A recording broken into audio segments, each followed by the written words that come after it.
শীতকালে কে কে পছন্দ করেন ছোট আলু দিয়ে আলুর দম খেতে। আর এখন তো বাজারে অনেক ছোট আলু পাওয়া যাচ্ছে, তাই বানিয়ে ফেললাম আলুর দম। দই দিয়ে আলুর দমটা বানিয়েছি আর সম্পূর্ণ নিরামিষ। তো আমার রেসিপিটা দেখতে থাকুন একটা লাইক দিয়ে। এদিকে প্রথমে আমি নিয়ে নিয়েছি 500 গ্রাম মতো ছোট আলু। আলুগুলো প্রেসার কুকারে দিয়ে একটু জল দিয়ে নুন দিয়ে সেদ্ধ করে নেব।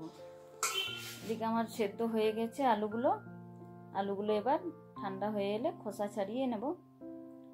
আর আলুগুলো দেখতে লাগছেন দেখুন রসগোল্লা পুরো, আর সাইজগুলো ঠিক রসগোল্লার মতো।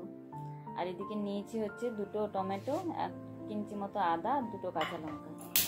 আর টমেটো যদি বড় সাইজ থাকে তাহলে আপনারা একটাই নেবেন, আমার ছোট ছোট ছিল বলে 2টো। আর আদার কাঁচা লঙ্কাটাও পেস্ট করে নিয়েছি। আর এদিকে কড়াইতে সরষের তেল দিয়ে আলুগুলো নুন হলুদ দিয়ে লাল লাল করে আমি ভেজে তুলে নেব।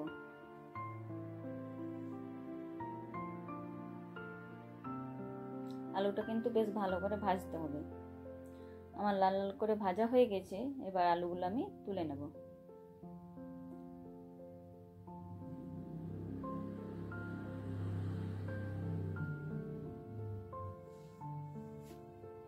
এবার ওই কড়াইতে আরো খানিকটা সরষের তেল দিয়ে দিলাম। আর আলুর দম কিন্তু সরষের তেলেই বেশি স্বাদ হয়। আর দিয়ে দিলাম ফোড়নে গোটা জিরে, একটা তেজপাতা আর একটা শুকনো লঙ্কা। এবার একটু এগুলো নেড়ে দিয়ে দিলাম কেটে রাখা টমেটোগুলোর মধ্যে 1 চামচ মতো নুন দিলাম। ছোট চামচের 1 চামচ নুন দিয়েছি। নুনটা দিয়ে টমেটোগুলো আমি ভালো করে লাল করে ভেজে নেব। আমার টমেটোগুলো লাল করে ভাজা হয়ে গেছে। এবার ওর মধ্যে আমি আদা আর কাঁচা লঙ্কার পেস্টটা দিয়ে দেব। পেস্টটা দিয়ে এবার ভালো করে আমি একটু ভেজে নেব। এবার ওর মধ্যে কিছু মশলা অ্যাড করে নেব। ধনের গুঁড়ো 1 চামচ, জিরের গুঁড়ো 1 চামচ, আর দিয়েছি একটু আলুর দম মশলা। এটা অপশনালি, আপনারা চাইলে দিতেও পারেন নাও দিতে পারেন। আর দিলাম 1 চামচ হলুদ গুঁড়ো, আর দিয়েছি একটু শাহি গরম মশলা, আর দিলাম বাটি ধোয়া জলটা। এবার মশলাগুলো আমি ভালো করে কষে নেব। আর এদিকে নিয়েছি 3 টেবিল চামচ মতো টক দই। টক দইটা পুরো ভালো করে ফেটিয়ে নিয়েছি। এদিকে আমার মশলাটাও কষানো হয়ে গেছে। আর দিয়ে দেবো এবার টক দইটা। আর গ্যাসের আঁচটা কিন্তু আমি এখন একদম লোয়ে রেখে দেবো, কারণ জোরে রাখলে আঁচটা দইটা ফেটে যাওয়ার সম্ভাবনা থাকে। তাই গ্যাসের আঁচটা কমিয়ে রেখে আমি মশলাটা পুরো কষিয়ে নেব। আমার দই দিয়ে আরও একবারও মশলাটা কষানো হয়ে গেছে। এবার ওর মধ্যে দিয়ে দেবো ভেজে তুলে রাখা আলুগুলো। এবার আলুগুলো দিয়ে আরও 2-3 মিনিট মতো কষিয়ে নেব।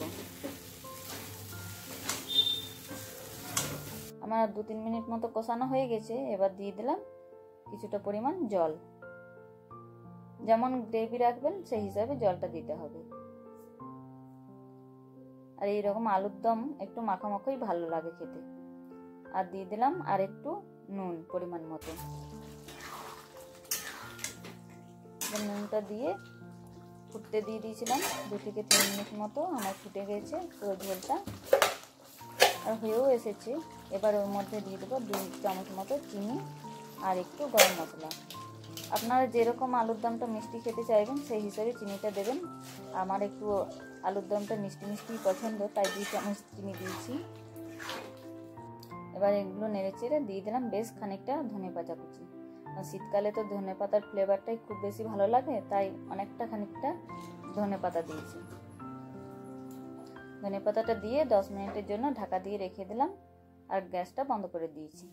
10 মিনিট পর আমি এবার গরম গরম আলুর দমটা সার্ভ করে নেব।